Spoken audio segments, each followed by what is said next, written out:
And welcome to the Box Score. This will be our last one for 2021 as we're right in the middle of Christmas tournaments, and our good friend Dirk Ash joined us today. And Coach Ash, if you want basketball, they're playing everywhere and a lot of different teams. So if you're a basketball junkie, this is your time of year. I was at a summit yesterday, dropped my wife off at Cool Springs and went and watched Lebanon play there against Independence. But coaching-wise, you can go out and see a lot of different games, different teams that you wouldn't usually see. And on the coaching aspect, you have very little prep time to prepare for a team, so it's really about what you're doing. So it's a fun time of the year. You're not worried about district race, really. You're just going out and playing and try to get better for that upcoming district schedule that's coming up in January. Dirk, when you look at Lebanon, girls and boys both out to their best start in a long, long time. And they're I think poised to make a run at the state tournament. Well, I think the boys are 14-1 right now. Green Hills is 10-0 in the same district. So when they get together, we'll see how that works. But Lebanon's got a very good team. Their guards are excellent. Then they have the Hall kid, who's a junior, big AAU guy who they're expecting to be a major college recruit. And Lebanon girls, they just keep on and keep on every year. Coach Barrett works them very hard, and if you watch them play, they're very disciplined and have very skilled players. The one girl, Mason, who's already signed with MTSU, so they're poised to make a good run. I don't know with the new districts and regions and sub-state how all that's going to line up. I know Lebanon's probably going to run in, has got away from the Nashville area. So they'll go up the other direction, and I really don't know what the talent level will be there. Let's go ahead and look at our Sonic of Carthage, some scores from the girls' side. Of course, Clark Range beats Breckenridge County, Kentucky. Red Bowling Springs over Walnut Hills, Ohio. Red Bowling Springs continuing to have a great year on the girls' side. Clark Range wins. Red Bowling gets the win over Riverdale, a real small school against a very large school. Clay County over Santa Fe, and then Gordonville drops it to Watertown 35-26 over the Aflac tournament. Coach, any of those scores stand out to you? Well, the Red Bull in Riverdale is kind of a surprise. Riverdale has been struggling, but has played very good competition this year. But for Red Bull to go beat them at Riverdale is a big statement for Red Bull, who's in a very competitive district anyway. So that district tournament should be a fun one to watch. Let's go ahead and look at some Sonic of Carthage games. Of course, we're taping on Wednesday, but we'll have those scores up there for you before this thing airs. And when you look at Clark Range, going down to Florida to play in that tournament, Red Bowling going over to Murfreesboro, Gordonville, of course, playing here close by in Watertown, a tremendous Christmas tournament they've got. We talked to Darren Brown later in the show about that. And then Clay County girls going to Richland. Richland's kind of a hotbed, Coach, especially in the summer. Their camps used to be one of the go-to places for summer camps that Richland is hosting. And their location is so different than where we would usually play. Clay County probably would never go to Richland regular season, but they get to go there and play different people, and of course the out-of-state people. And as Coach Brown was telling us at Watertown, they have a lot of variety from East Tennessee, from Kentucky, from West Tennessee, from Nashville that come in and play that these teams don't see. So good variety of basketball for people to go out and watch wherever you are. Let's go ahead and look at the girls' standings for District 7A. You've got four extremely good teams there. Clark Range sitting on top at 12-2, Pickett 12-3, Red Bowling sitting there at 11-2, Clay County at 9-2. The only two Red Bowling losses came inside the district, and then Gordonville sitting there at 4-8. But Coach, four quality programs in District 7A. Well, that 1, 2, and 3, they're very, very close. So I would think any of those three would come out. It could be number one, just depending on how they're playing when district tournament comes around with their seeding. But the 1, 2, and 3, that's probably as strong as any district will have across the state. Let's look at the Gordonville Tigerettes midseason report. They're coached by Jake Dillard, assisted by Lindsey Foster. Jake in his fifth season there for the Tigerettes. They were 5-20 a year ago. This year they're off to a 4-8 start. Of course, they've got Springfield today in the Aflac Christmas tournament down in Watertown. They're averaging 40.4 points per game, giving up 46.8. And Coach, they're really getting into district play as soon as you flip to January of 2022, as 6 of their 7 games will be against district opponents. And, you know, they're on the bottom looking up right now at the rest of those teams. So some very tough competition ahead for Jake Dillard's squad. I was able to see them play Smith County, I guess it was 2 Saturdays ago, not sure. Right. But they do have depth. They place 8, 9 girls, and they're shooting, you know, they just weren't hitting the perimeter shots where that's going to happen. But to win in that district, even the 4 spot, you're going to have to be playing very well when that time comes, with Red Bull and right above them at 4. So it's very competitive, and they're going to have to earn their way there to get to the region tournament. Let's go ahead and look at the District 7A boys Sonic of Carthage scoreboard. You got Clay County with a big win up in the Monticello Bank Classic. Pickett County a win down in Florida. Clay County a win over Robertson County, Kentucky. Pickett a win over a team out of Mississippi, and then Elizabethton against Gordonville, 52-49, a very, very close ball game. In fact, Elizabethton, if you'll know, in Kentucky, all teams are in one classification, Coach Ash, and Elizabethton was the runner-up a year ago, and Gordonsville takes them to the wire. So the Tigers played very well up in Scottsville in the Allen County tournament to play Elizabethton, Kentucky that close. At Gordonsville, I was able to see them at Smith County and had not seen them before, and they played. I think Coach Bibb might have got upset at one time and subbed 5 people or at least 4. And they came in and really cut the deficit down some with his second group that came in.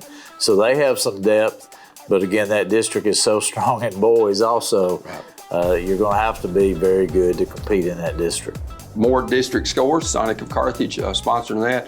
Of course, we're taping here on Wednesday. We'll have scores from Clay County and Harlan, Kentucky, Pickett County and Wayne County, going all the way to Florida to meet, and then Gordonsville earlier today beat Greenup County, Kentucky 58-47.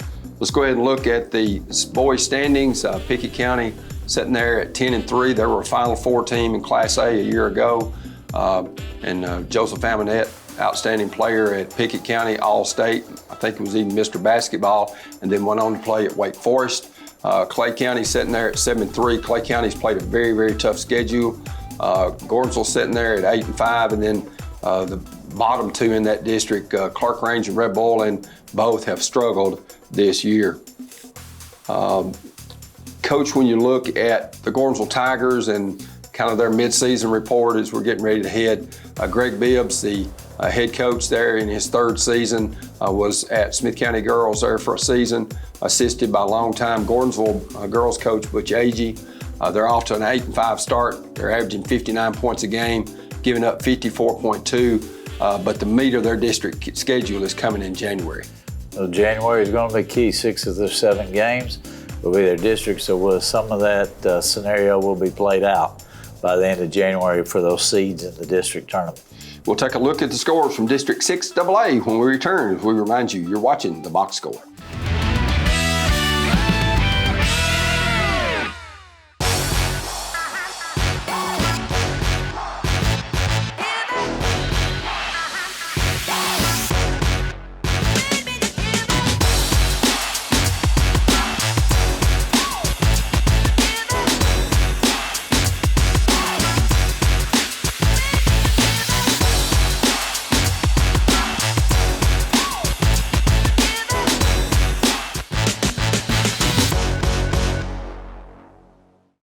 What is UC-EMC Strong? It's local people. It's local power. Delivering safe, reliable electricity to homes and businesses in the Upper Cumberland is our mission. Getting you back in the game with no time out is our goal.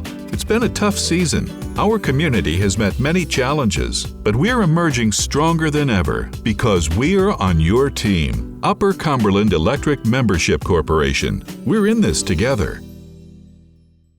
How do you know you're in a community, not just a town? Well, strangers smile as they walk by. They refill your coffee without you asking. And when you ask directions, people offer to walk you there. Communities give more. The way you know when you walk into First Bank that you are in a real community bank. great products, direct access to your local bankers, and relationships that can last a lifetime. Don't just have an account. Have a community with First Bank. Member FDIC. Nearstar Middle Tennessee Mines in Gordonville is hiring. We have open positions for maintenance technicians, maintenance trainer, electricians, entry-level miners, mill operators, mill technicians, infill drillers, and other amazing opportunities.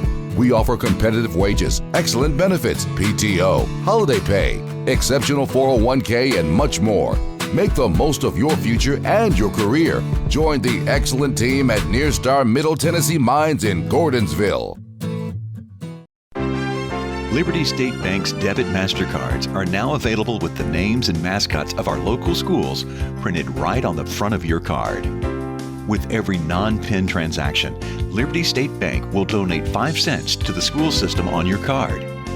It's easy to show your school spirit and raise some extra money for your school at the same time. Show your school pride. Liberty State Bank, a branch of Citizens Bank of Lafayette. Equal housing lender, member FDIC. At DTC, we're proud to provide the communication and entertainment services you need to get the most from today's technology. For a limited time, get 1 month free when you add or upgrade internet with us. Fly at the speed the internet intended you to. Get the technology you want, backed by local customer service from neighbors you know and trust. DTC Communications, your total communications provider.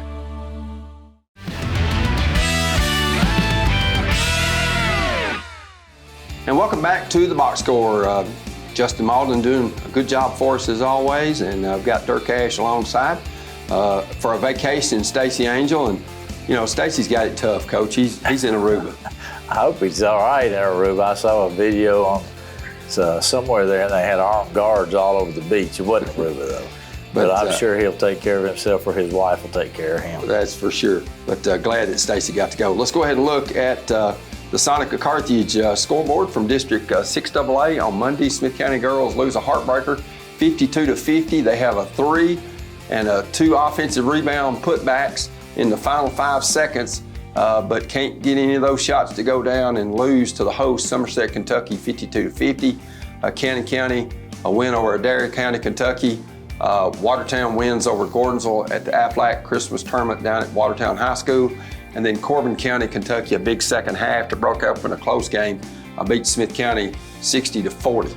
Other scores from District 6AA, you've got Cannon County playing today, the day that we're taping the show, against Ridgeview, Virginia in the Smoky Mountain Winter Classic. Watertown and Trousdale playing down in the Aflac Christmas Shootout at Watertown. Smith County earlier today beat Betsy Lane, Kentucky. They finished that tournament 1-2. The Lake Cumberland Holiday Classic, which is up in Somerset, they beat Betsy Lane 54-36. Let's go ahead and look at the girls' standings. I think Westmoreland sitting there at 10-3, Smith sitting there at 9-5, Cannon 7-5, Watertown 4-6. But Coach, when you look at the district, I think Westmoreland probably the cream of the crop. And you don't know that till you get district games starting in January, but that. At least from the pre-part of the schedule, as far as the district goes, it looks like Westmoreland's pretty loaded. Well, their competition level has been very tough. They've played up, and to be 10-3 with the pre-district schedule that they've played, they look to be very strong. But Smith County also at 9-5. I was impressed when I saw them play with their talent level. So hopefully they will contend for that district championship in this new 4-team district. Of course, they did improve to 10-5 with that win over Betsy Lane, Kentucky today. Let's go ahead and look at the Cannon County Lionettes, kind of a mid-season report for them. Their head coach is Ashley Patrick in her first season there. Bud Brandon guided them a year ago. They were 5-22 in the district, did not win a game in district play. Their current record's at 7-5. They're averaging 57.2.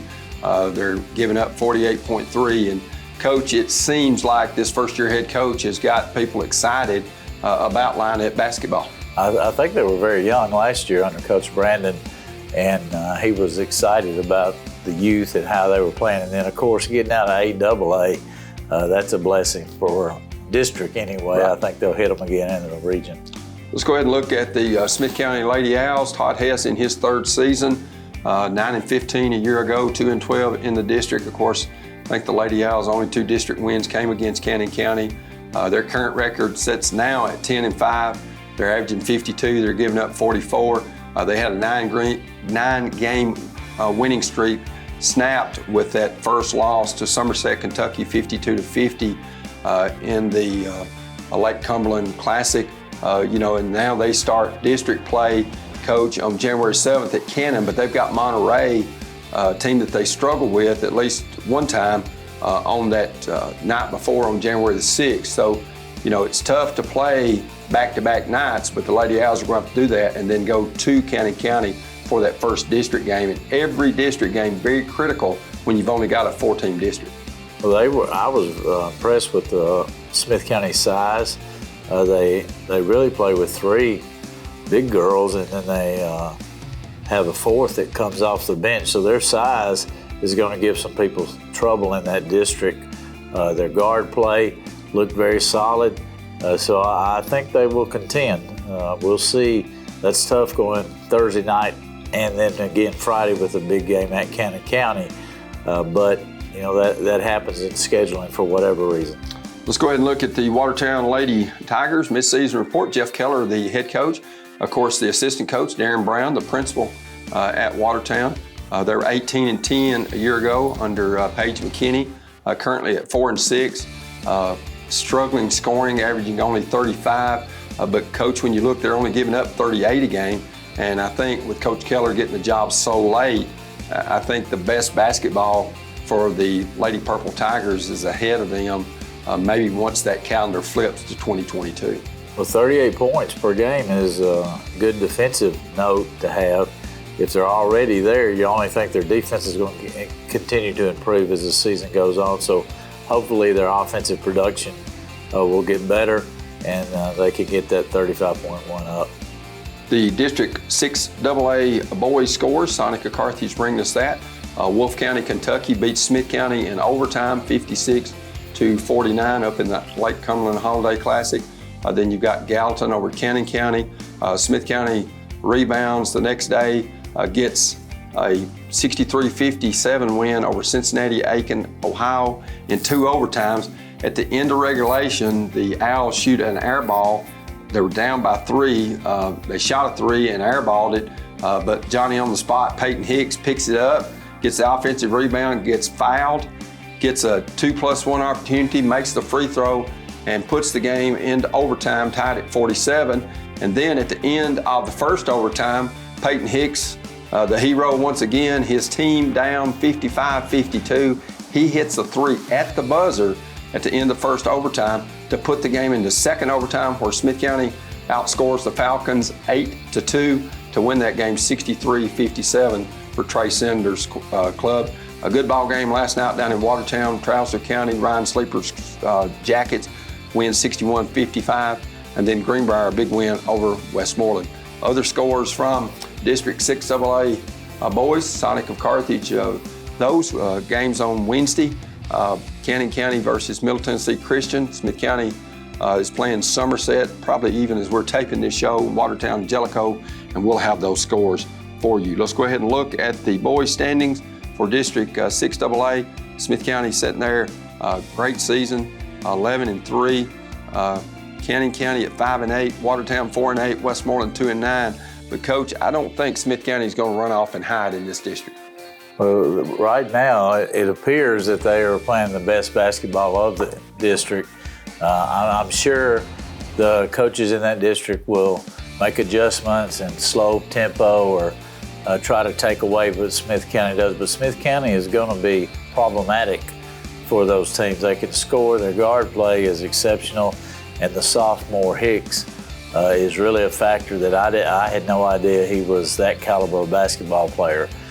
So I think Smith County is the team to beat in the district, and we'll see how all that will play out later. Of course, Hicks, the sophomore starting quarterback for Coach Matt Dyer. Let's go ahead and look at the Cannon County Lions midseason report. Jason Knowles, the former Watertown player, their head coach now in his third season. They were 13-16 a year ago. Their current record 5-8. They're averaging 62.9. They're giving up 61.7. But coach, they have lost a ton of close games. 2 of those to DeKalb, one of those in overtime, the other one by 1 point at home. So, you know, they've got the premier player, I think, in the district in Gus Davenport, who is ready to pass the 2,000 point mark in his career. But when you look at Cannon County, they've got a lot of pieces that can give people trouble. When you can depend on Gus Davenport to come in and give you 25 to 30 points a game, every game you're going to have an opportunity to compete and win that. The Davenport kid gives them every time out in the district. They'll have opportunity to win. Let's go ahead and look at the Smith County Owls. Trey Sanders, their head coach, in his 9th season. Of course, he was earlier back in the early 2000s with the Owls before he left to go to Gordonville. They were 8-16 a year ago.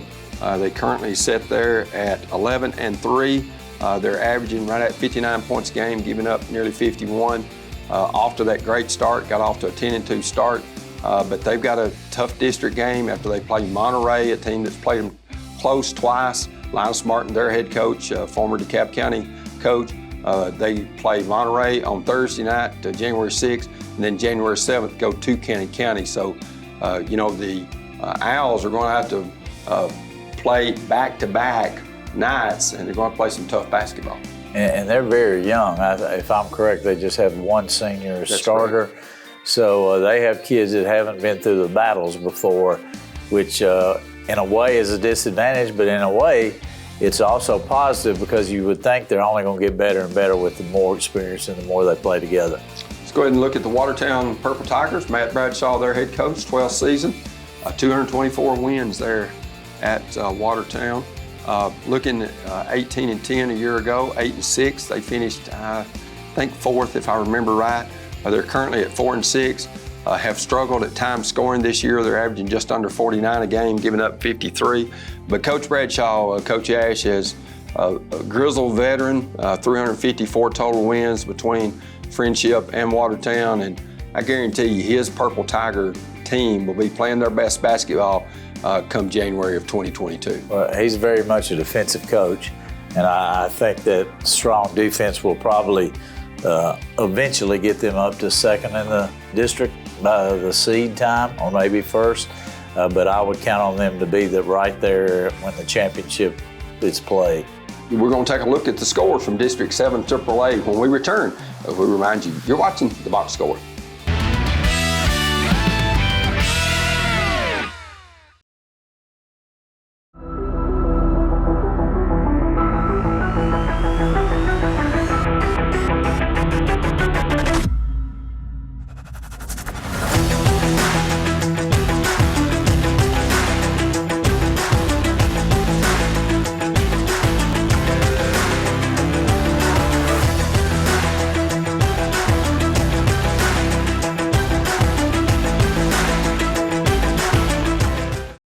What is UC-EMC Strong? It's local people. It's local power.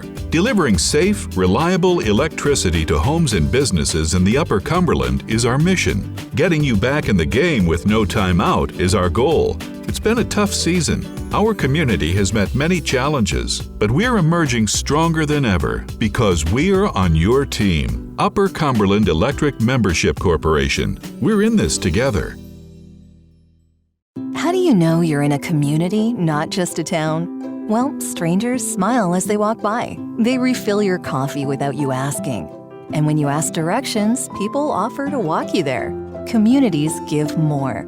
The way you know when you walk into First Bank that you are in a real community bank. Great products, direct access to your local bankers, and relationships that can last a lifetime. Don't just have an account. Have a community with First Bank. Member FDIC.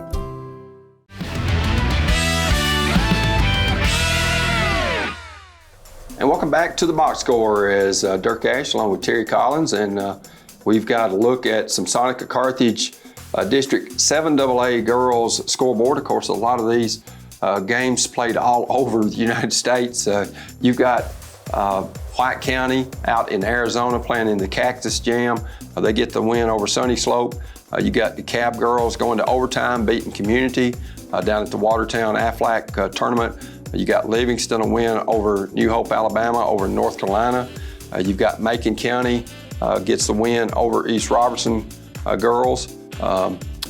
You can tell that Larry White's team starting to get their offense going a little bit. Upperman, a big win up in Kentucky over Shelby Valley. And then Olmsted Falls, Ohio, beating White County out in the Cactus Jam.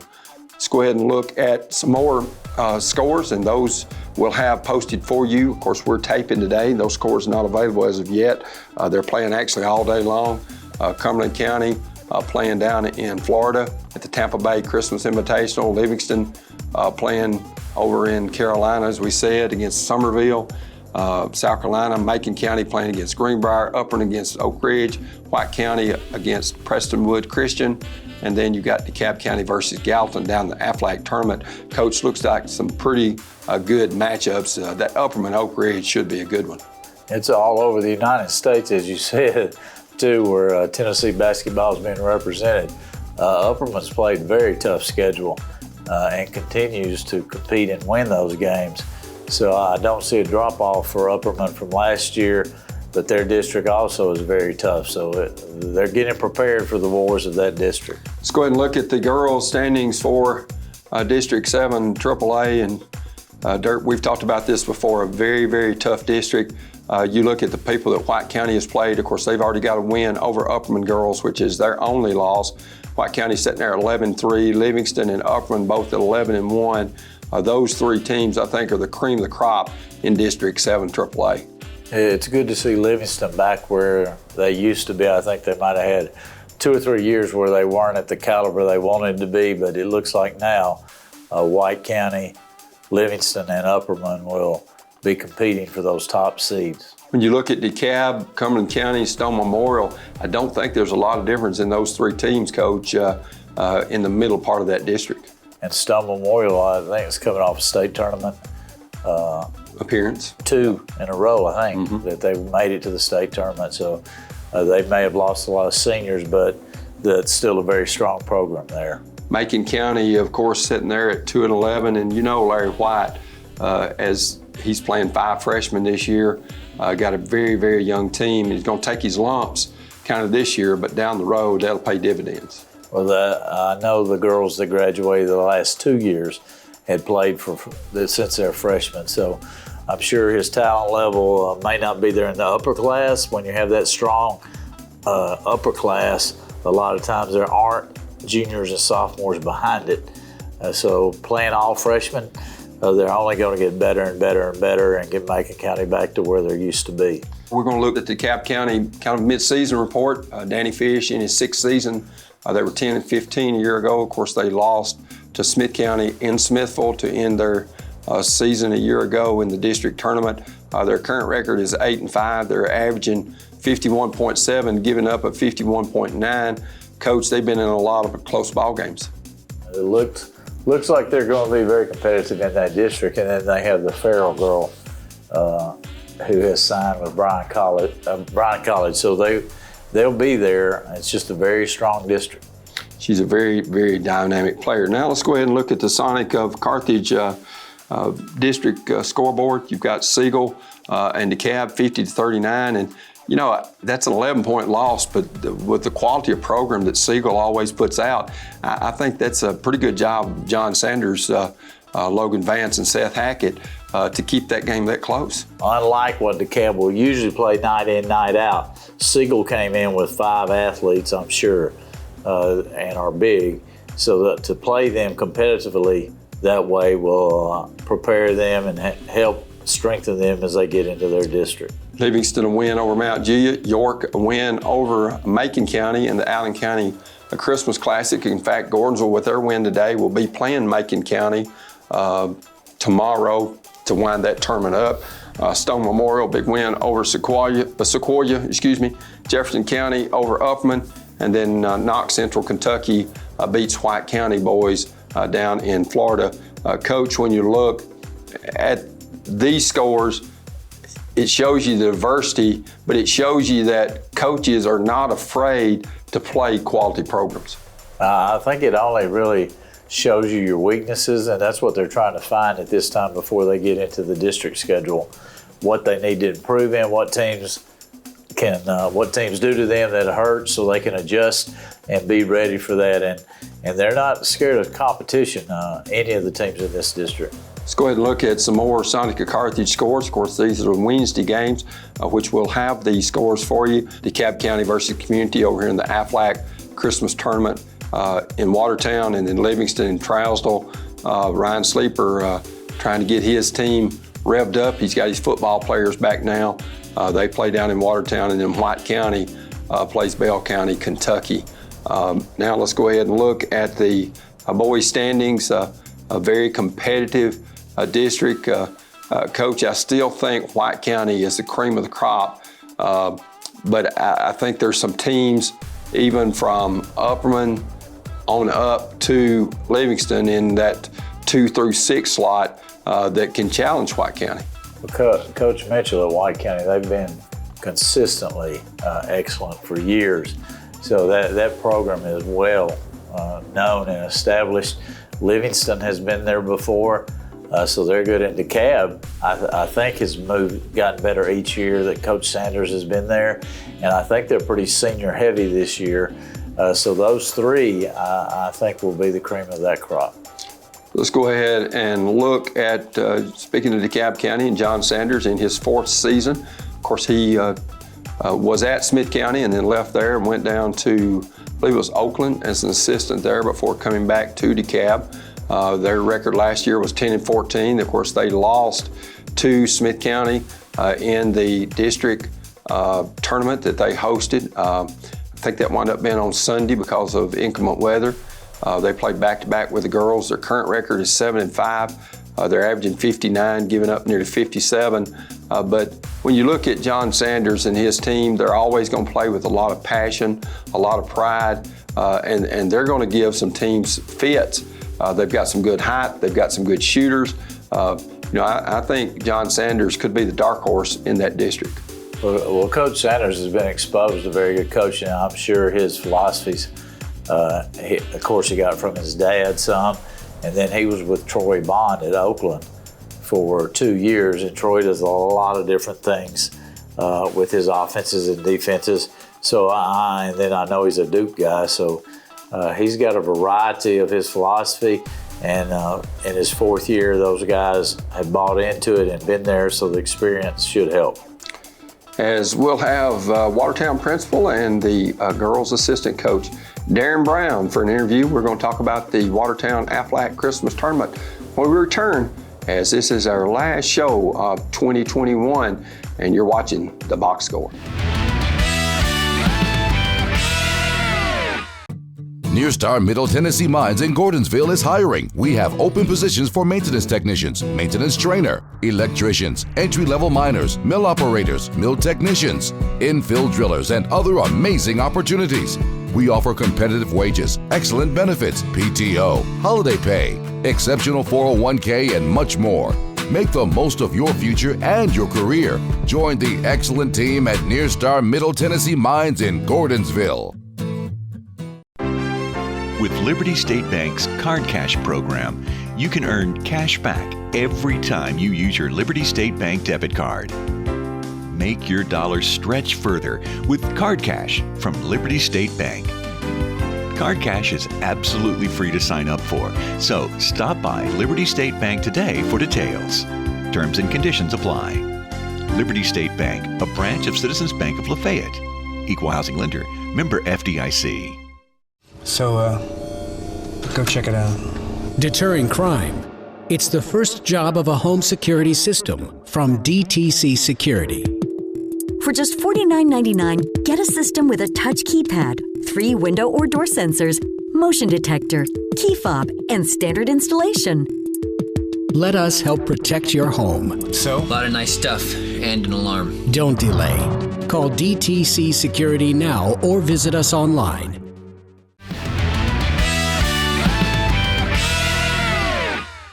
And welcome back to The Box Score. And we've got a longtime friend of mine, Darren Brown. He used to coach at Macon County, and then he's returned to the bench this year after a pretty good time away, and he's not only the principal but the assistant coach at Watertown.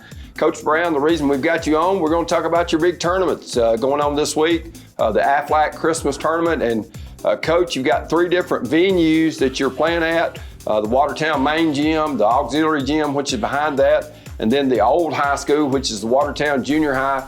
And when you look, you've got 4 games at each venue, which is a total of 24 teams. So this thing has grown to a pretty big affair.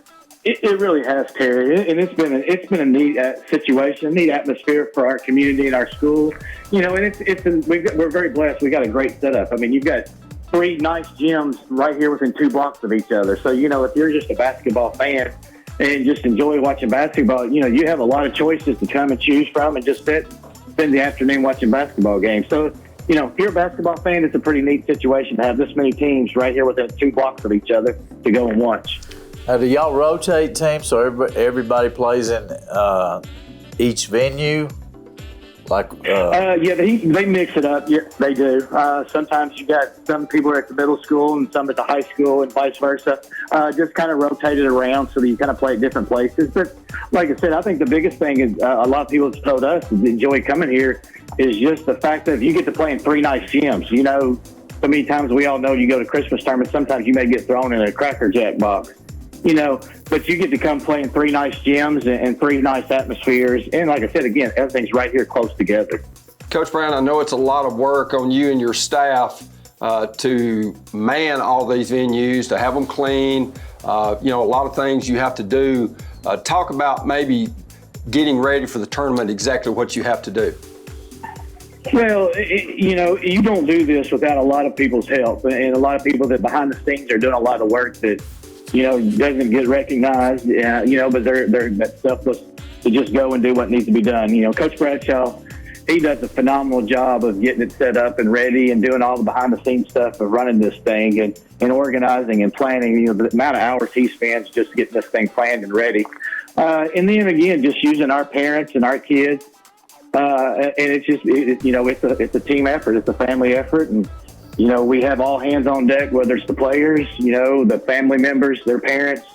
You know, our kids go play a game, and then you look up, and after the game's over, they're going and keeping a clock, or they're going and working a concession stand. You know, so it's definitely a team effort, and it's definitely one that everybody jumps in together and to do whatever we got to do to have it work. This year, off the top of your head, who's coming the furthest? What new talent or teams would we see that we don't usually see? Jellicoe, Dirk's coming from eastern part of Tennessee. They're Jellicoe. They probably have come the farthest. I know a couple years ago we had a couple teams come from eastern Kentucky, you know, and it's turned into a place where we've had, like I said, teams that just enjoy coming. They'll stay in Lebanon. And it's just kind of their way to get away and come play in a good tournament and play different teams. I mean, you know, as an ex-coach, at Christmas time, it's nice going and playing people you just don't see every day and go play different people and see different ways that people play against you. It kind of gives you some things to work on as you go into your district play. So Jellicoe's probably the farthest this year, but like I said, we've had people come from eastern Tennessee, eastern Kentucky to come down and play. Is this the first year Aflac has been the key sponsor, or have they been doing that? No, they have. They've been doing it, and we just appreciate so much with Tim and Kelsey and the job that they've done, and being willing to, you know, support this tournament and be the backer of it. And, you know, and we can't say enough for them and with Aflac of Tennessee and Tim and Kelsey just willing to do that, support us and support our kids and our school and our community and to put their name out there. So, you know, it couldn't be done without people like that, and we appreciate all the time and their support with their money and everything that they do to help us.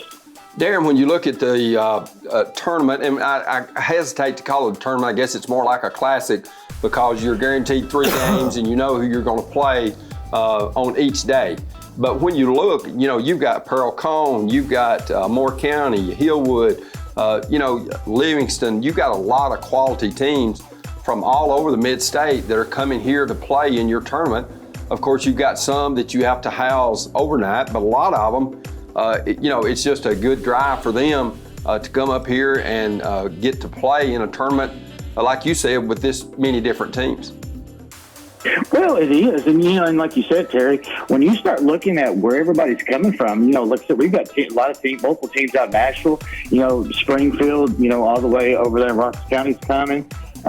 Just the wide variety of people, and then you go east towards DeKalb and Livingston, and those kind of teams. It's just neat to see the different quality of teams. And again, at Christmas time as a coach, it's nice to just go play different people. People that you don't see when it comes district tournament time, region tournament time.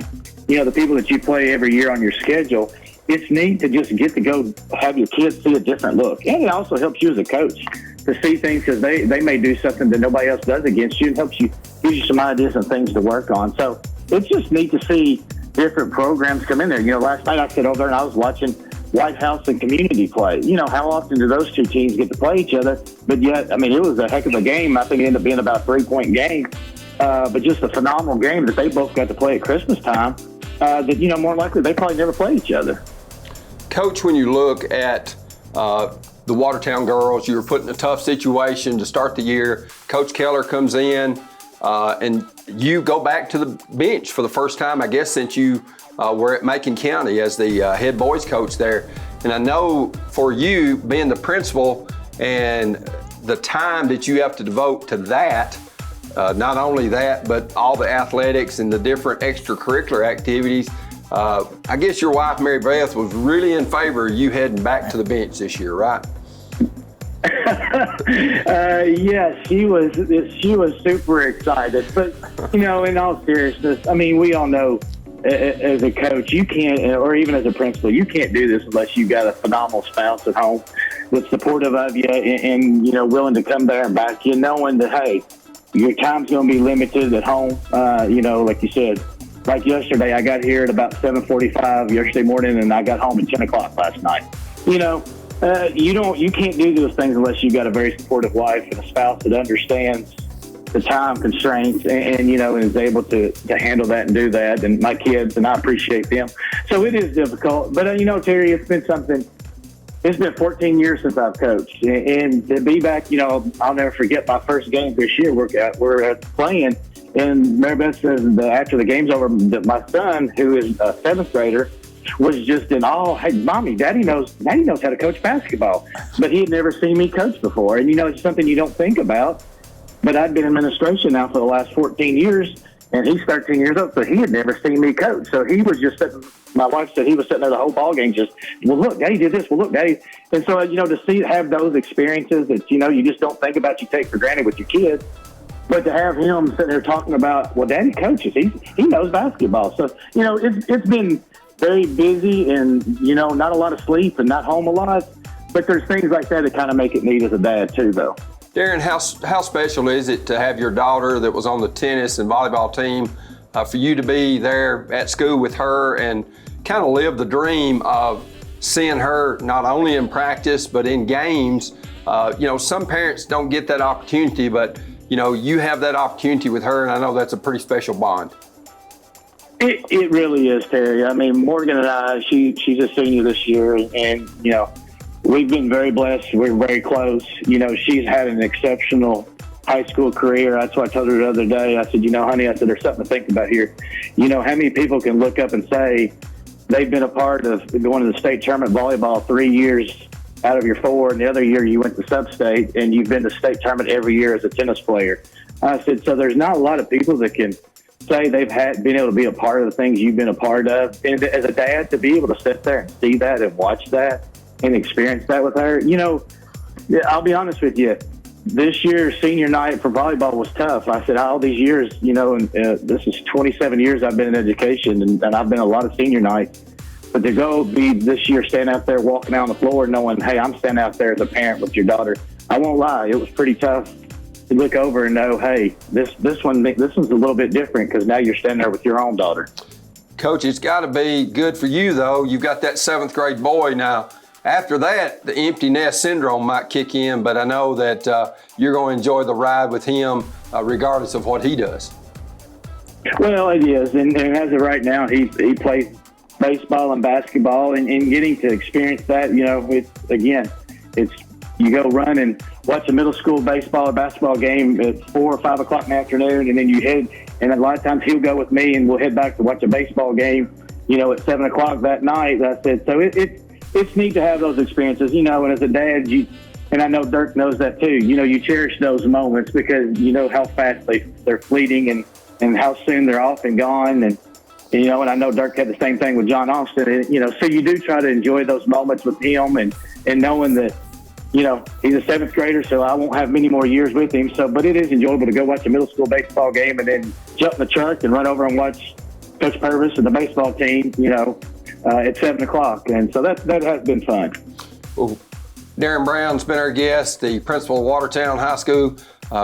Great job on the tournament. I know you and your staff and Coach Bradshaw and Coach Keller are to be commended. And I think the people of Watertown appreciate the fact that they have all these different teams coming into this venue, and you get an opportunity to see a lot of good quality basketball from teams that you don't normally see.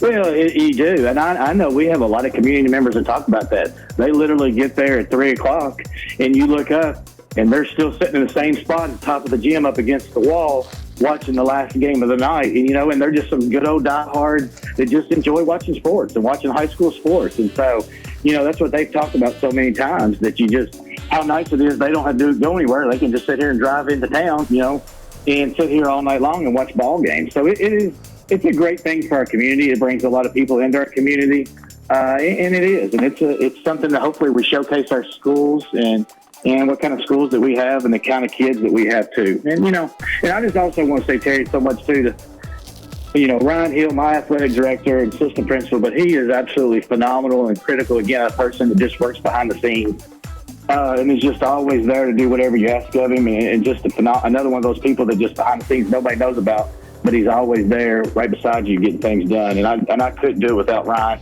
and the job that he does. So I appreciate so much of him too. So I just want to make sure you all know that. Coach, we know that firsthand because our DTC TV shows, he's been there and really helpful. And we appreciate the accommodations every time we come to Watertown, and y'all bend over backwards to help us and accommodate us, and we really appreciate that.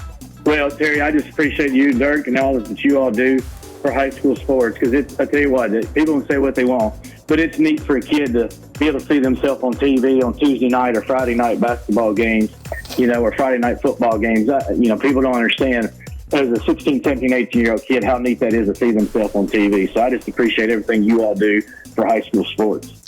Okay, Mr. Brown, we appreciate it, and best of luck to Watertown Purple Tigers and the Lady Purple Tigers throughout the first of the year.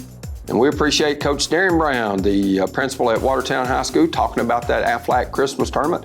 And when we will return, we'll take a look at the upcoming games as we remind you, you're watching The Box Score.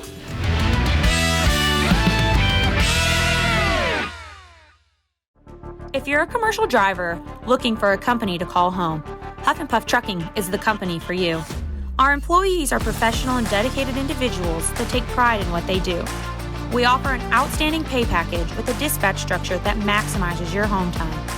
To learn more about a company that knows you by name and treats you like family, call us at 1-800-965-5033 or visit our website at huffpufftrucking.com. What is UC EMC Strong? It's local people. It's local power. Delivering safe, reliable electricity to homes and businesses in the Upper Cumberland is our mission. Getting you back in the game with no time out is our goal. It's been a tough season. Our community has met many challenges, but we're emerging stronger than ever because we're on your team. Upper Cumberland Electric Membership Corporation. We're in this together.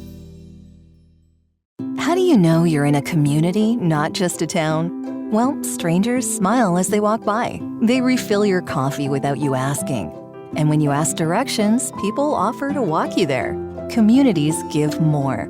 The way you know when you walk into First Bank that you are in a real community bank. Great products, direct access to your local bankers, and relationships that can last a lifetime. Don't just have an account. Have a community with First Bank. Member FDIC.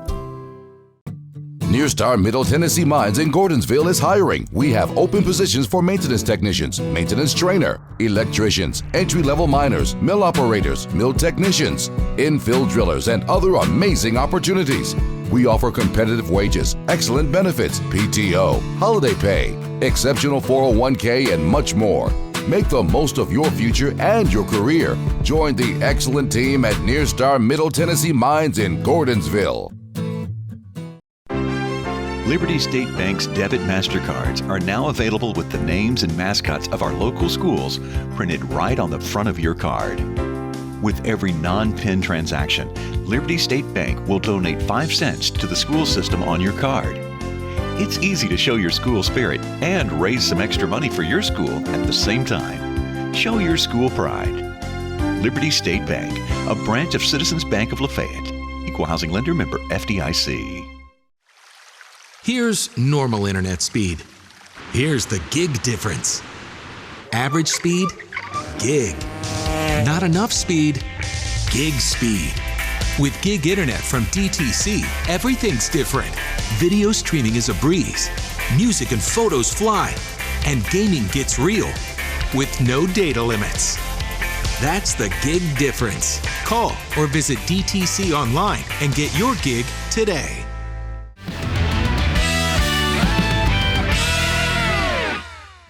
And welcome back to the Box Score. Terry Collins along with Dirk Ash, and we're going to take a look at the District 7A upcoming games. Of course, this is the final games that some of these teams will have. A lot of them heading into district play, a few non-district games before we get to that. On Tuesday, January the 4th, you got Clark Range versus Cumberland County.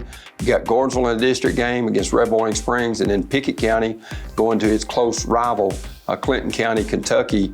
When you look at all three of these games, Coach, they have gotten to be pretty big rivalries through the years. Well, it's not uncommon that your last game before you get into the district schedule is a competitive rivalry that you kick off the year with. So it will be a good start for the winners, uphill battle for the losers to get ready quickly to start that district schedule the following Friday.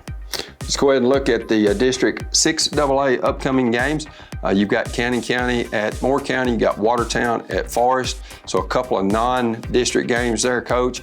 But both Cannon County and Watertown, they're staring their district schedule, which is only 6 games. With only 4 teams in the district, you got 3 home and 3 away. So it's very important that you play well heading to the district meet of your schedule. They want to have the kinks worked out and be ready to go when they start out on Friday, for Friday night of the 7th. And when you do that, with only 6 games now, your whole district schedule's in January. So it's kind of a scary moment for you because we don't know what the weather will do those 3 weeks of January. We don't know what COVID will do to teams in January, but it's all right there right now. That 3 weeks will make or break your tournament run. And the way flu is flying around everywhere, that's another thing that's got to be a concern for these coaches. Let's go ahead and look at the District 7 AAA upcoming scores. You've got DeKalb County at Livingston. That's a battle of old District 8 AA opponents, just like the Macon County at Upperman is. Of course, they have played some epic games the last 3 or 4 years on the girls' side. Of course, Macon County, as we said earlier, playing with veteran head coach Larry White, and he's playing all freshmen. You got Stone Memorial at White County and Clark Range at Cumberland County. So some interesting matchups there in District 7 AAA. Finally, people may be able to relax this year a little bit in Macon County and Upperman. Those games have been tight and tension-filled the past 3 or 4 years, and I'm sure they'll get there again. DeKalb and Livingston, very competitive teams, and Stone Memorial and White County. Stone Memorial may not be as strong this year, but they've got a history also as Clark Range and Cumberland County. So 4 very good games to go to on that Tuesday, January 4th. All right, Coach, we're going to pick your brain a little bit on the coaching part of it. I know with these teams now through the Christmas break, as we enter into January, what's something or what's several things that you tried to do as a former coach between the first of the year when you probably don't have your football players on the boys' side and now getting to the first of the year? Is it just rotation? Is it what kind of defenses or offenses you're going to play? What do you hone in on to try and make your team the best it can be in January? Well, every coach is going to be different, but for us till Christmas, we were really looking at tape and seeing what we did poorly and how we needed to improve, and we worked on us before Christmas. Then during the Christmas tournaments, we might try something new or get everything in, because you're not going to have everything in when you don't have your football guys. You're going to gradually put it in one step at a time. And then the next time we played you, we used to play district both times, but you'll begin to look at tape and break down what other teams do well and how you're going to adjust to that and how you're going to attack their weaknesses, how you're going to try to slow down their strengths. So it kind of changes from what I'm going to do better as a team to what we're going to do to prepare for you, to stop you for what you do well. So it's really two completely different seasons. When you get back after Christmas, you're trying to get your bodies right, and you're also trying to play and practice every day. So there's a lot of balance that has to be there. But by January, you probably have everything in, your playbook is full, and you're ready to try that out against people as you adjust to what they do against you or what you've seen them do on tape. Now with Huddle, it's a whole different ball game. You can see every game everybody's played and break it down. So coaches are on Huddle 24/7 trying to prepare for this district schedule coming up. Coach, when you look at today's world, of course, most people by January 4th or 5th will be back in school, so you'll be more on a schedule. Most coaches like that, where they know what time they're practicing every day. That doesn't vary. You don't have kids out doing something else. You've got them more in a structured situation. Is that something you like better as a coach? Well, to have them in a routine is much better, where they're used to it. They know what time they get up. They go through their school day. They know what time they're practicing. They go home and do their thing. But today's world is so different with COVID and the medical concerns. I don't know if having them in school is a relief or not. You may be worried about how they're getting exposed, who they're sitting around, with contact tracing. So they've got all different levels now. But routine has got to be better than sleeping till 11 o'clock, getting up and coming to practice 12 to 2, sleeping to 5 o'clock. Breaking those habits and getting them back in a normal routine is much better for a coach and to prepare a team for what's upcoming. And then staying up to 1 or 2 o'clock in the morning, which teenagers are known to do. Yeah, well, they stay up to 2 and sleep till 11, it doesn't get them. But if they stay up to 2 on Thursday night and they got to play ball on Friday night, it will show. Of course, with COVID and all the flu and everything that's going around, hopefully we won't have inclement weather this year, and we'll be ready to start the January 2022 season right away. For Justin Malden, for Dirk Ash, I'm Terry Collins. We want to wish everybody a happy new year, and you've been watching The Box Score.